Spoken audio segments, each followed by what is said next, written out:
V Novem mestu je potekal dvoboj med domačo Krko in Gorico, dvoboj dveh moštev na povsem drugem koncu lestvice, Krka na predzadnjem, Gorica pa se bori še vedno za najvišja mesta v prvi ligi. Tokrat so tekmo bolje pričeli gostje, tole je že njihova prva priložnost in odlična obramba Obradoviča po strelu Lapadule, potem pa priložnost za Kodo, ki je zatresel mrežo domačih in odličen strel Kode za prednost Gorice, še enkrat mojstrovina, nemočen je bil Obradovič, Koda pa je zatresel za primorsko prednost.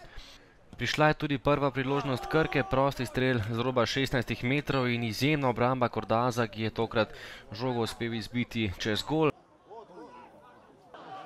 Prišla je še ena akcija Krke, tokrat je mimo gola meril Zeljkovič, brez težav za gostujočega vratarja, potem pa prosti strel za Lapadulo, izkazal se je Obradovič, ki je bil brez težav dobro postavljen in ujel tole žogo.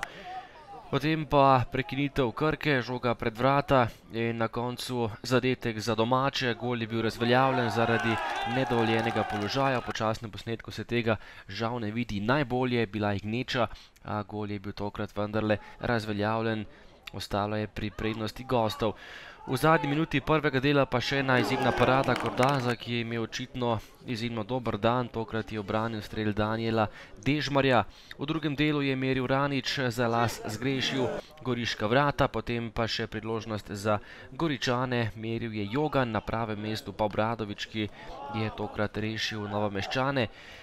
Še zadnja akcija tekme, tokrat je prišel do strela Josip Maroševič, spet pa bil na pravem mestu Kordaz, ki je z izjemno obrambo rešil Goričane in jim prinesel novo zmago. Še ena minimalna zmaga, tokrat na gostovanju pri Krki.